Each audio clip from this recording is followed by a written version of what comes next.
Every day, mayors across the state of Florida are working to build a stronger state.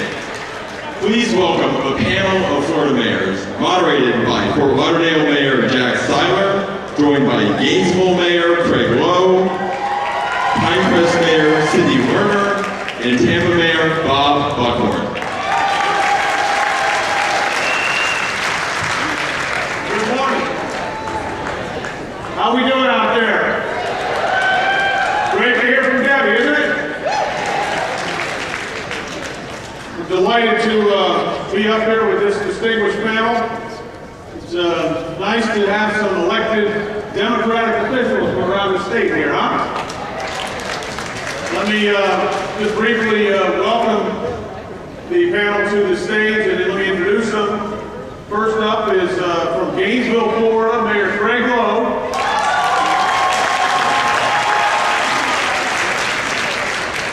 From Pinecrest, Florida, Mayor Cindy Lerner.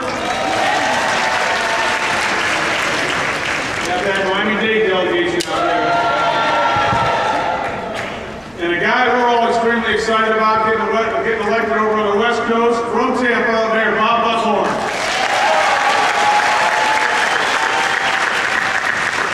Wow, we got to move your fan club towards the middle there. As I mentioned, I'm Jack Seiler, Mayor of the City of Fort Lauderdale.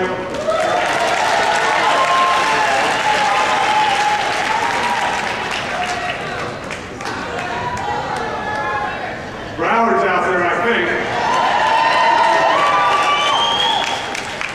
The reason we chose to do this panel is relatively simple.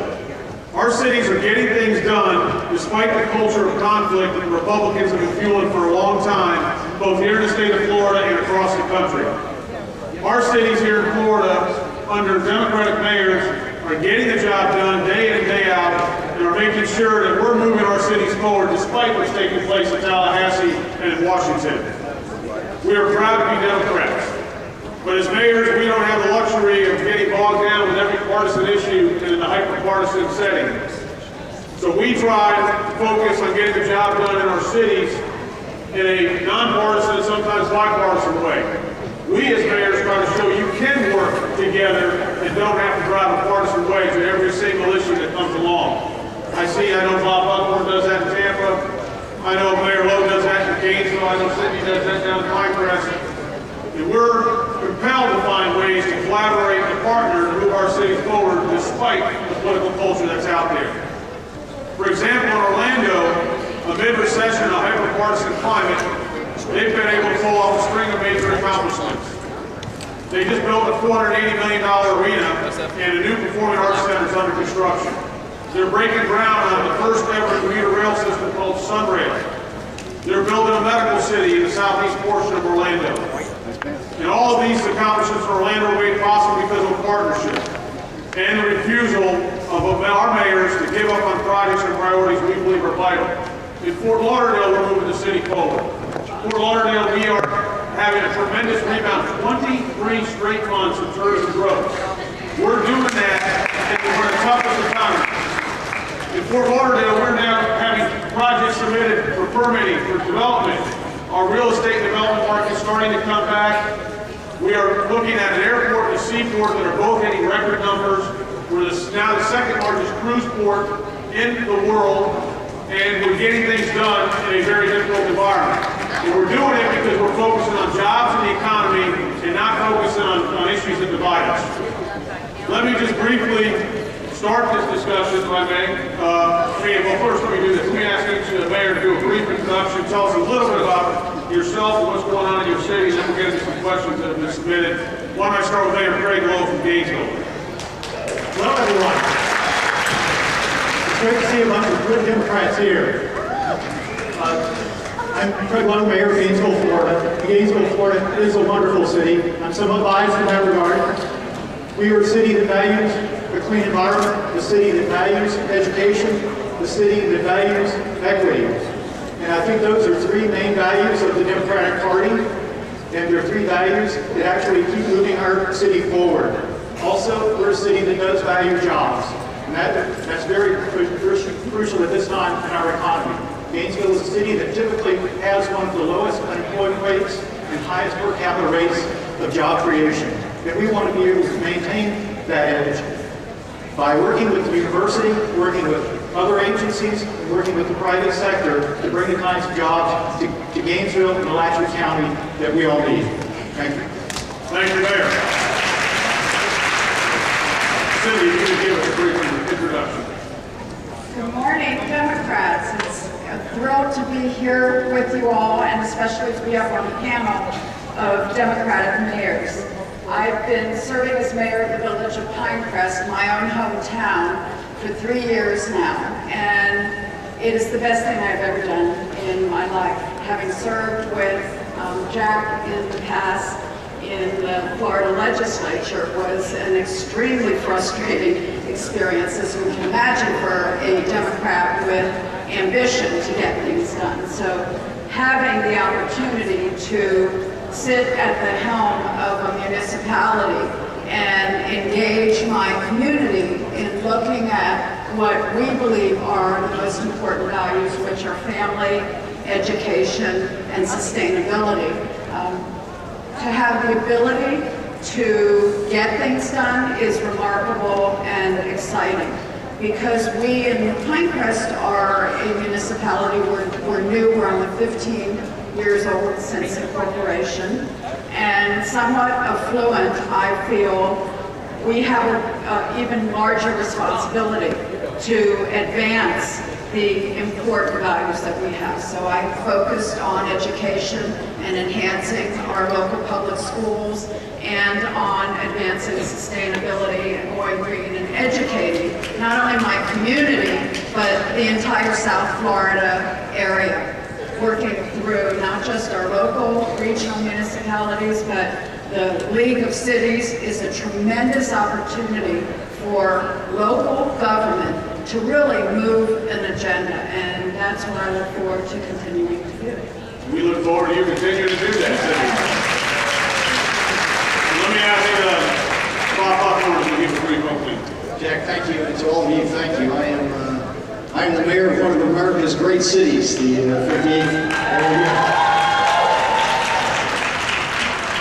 58th largest city in the country, and the other anchor to Buddy Dyer in the I-4 corridor. And I think if you look at our experience as mayors in the I-4 corridor, you're looking at the roadmap to the future, not only for the Democratic Party here in Florida, but for American public policy. We understand what it means to govern in a pragmatic state. We understand that there's no Democrat or Republican way to fix a pothole. And people expect mayors to deliver. We don't get the luxury of demagoguing, we are expected to deliver. And so for me as mayor of a great American city, in the I-4 corridor, and as we all know, as I-4 goes, so goes Florida, as Florida goes, so goes the nation. I couldn't be more excited about living up to the expectations of the 63% of the people who voted for me last April in the face of overwhelming opposition, because they believe in the capacity of our city to be great and this state to be great. So thank you, Jack. Thank you, Bob. Briefly, I'm going to ask each mayor to just touch on some of their success stories. What we're doing to create jobs, what we're doing to keep people safe, what we're doing to make sound decisions with the taxpayers' money.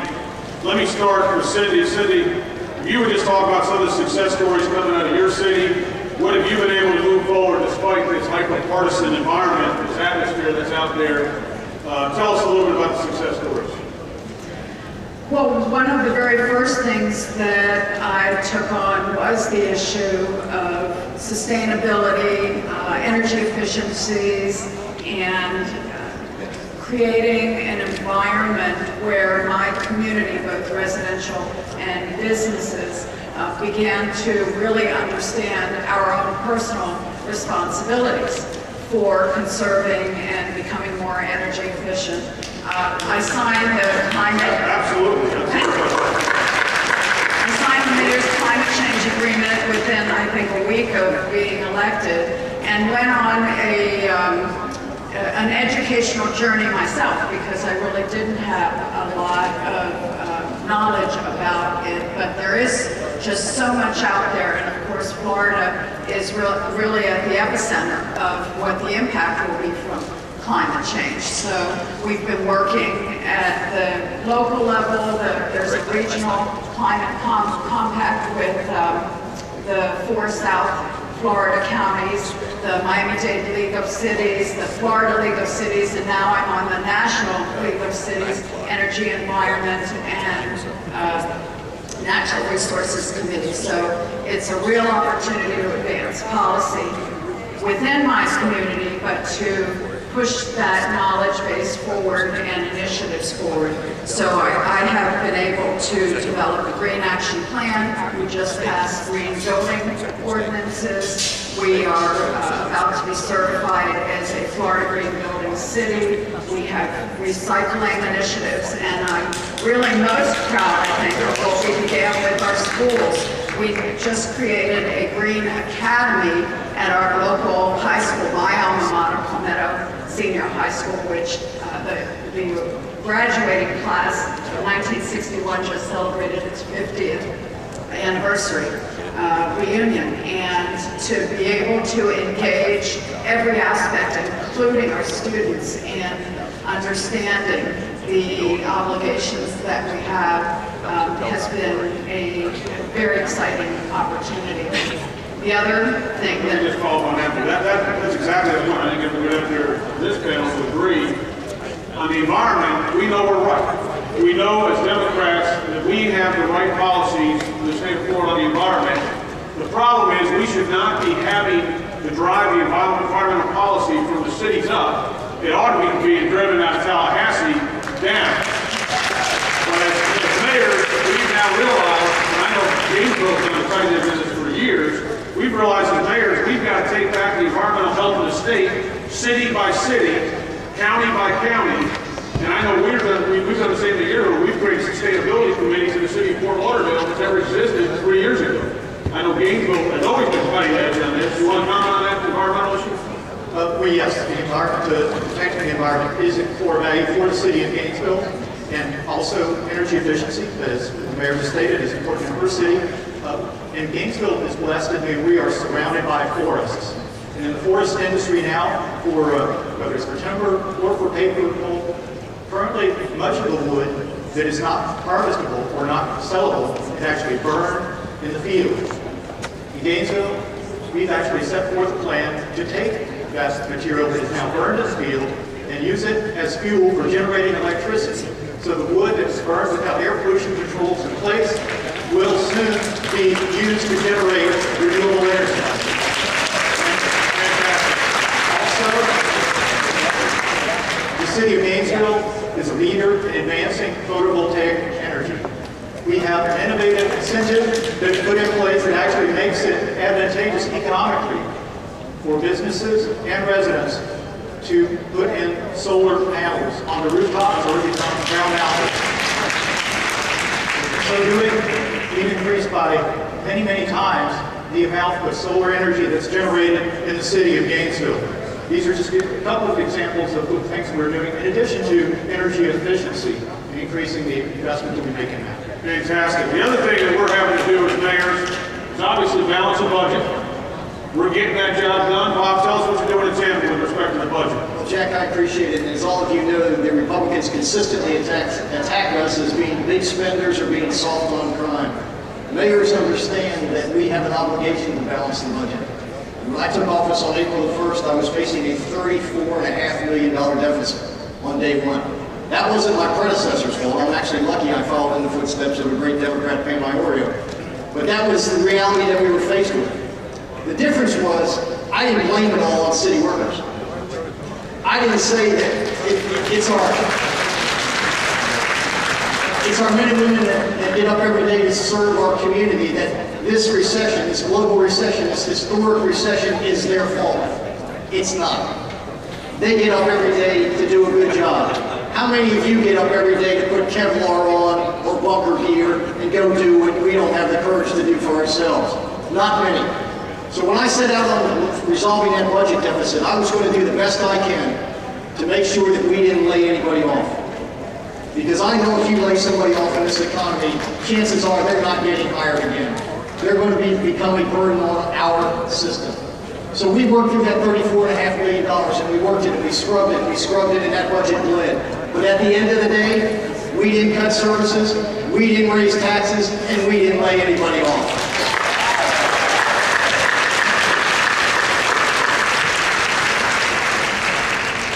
That's a model. The model is not to blame those that are least defensible, or least able to defend themselves. The model is to find ways to work together to resolve these issues. We all know we're in tough times. Everyone knows it. Everyone's got to sacrifice. Everyone's got to pull at that rope. But that doesn't mean you reach for the lowest common denominator and blame those that are least responsible for the situation that we find ourselves in. That's a great point. Let me just talk briefly, speaking of these men and women who work for government. We have been charged with being responsible for public safety. I think it's the number one role we as elected officials have to do is provide for the safety and security of those in the public. I know at the city of Fort Lauderdale, we entered into negotiations with all of our unions, successful negotiations, worked it out without any public battle, without any hostility, showing respect for the men and women who serve, the men and women who protect. And we've been able to enter into long-term agreements with our unions without attacking them, without criticizing them and knocking them down. What have you all done in terms of, we'll start with the mayor out of Gainesville, what have you done in terms of public safety, ensuring that as mayors, our primary responsibility to protect the public is completed? Well, we did take a similar approach to what was done in Tampa, and our goal was to avoid layoffs, especially with respect to public safety workers. In the city of Gainesville, we took a look at this, and we took a bold move. We instituted what is called a fire service assessment, and this allowed us to hold essentially Gainesville Fire Rescue harmless with respect to any layoffs, and also to actually give us flexibility with the budget so we could avoid layoffs throughout the organization.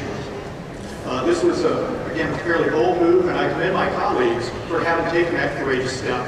But also, we were able to lower the millage rate to somewhat offset the fire assessment.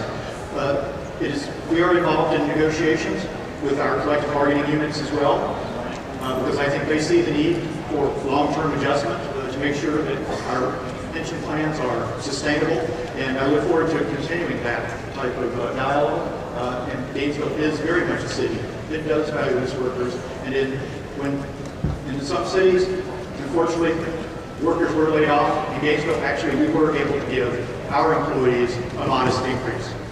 Good. Cindy, what is the biggest challenge facing your city right now as the mayor? As you look at what's going on down here in South Dade, what is the number one challenge facing the city? Being a city of 18,000, we don't have some of the challenges that cities the size of Tampa and Fort Lauderdale have. Thankfully, that makes me one of the luckiest mayors in, I think, the country to be able to enjoy a much smaller community. What I see as our biggest challenge, because what draws young families to move into Pinecrest is the challenge to our public schools, because they are just being decimated by the state government.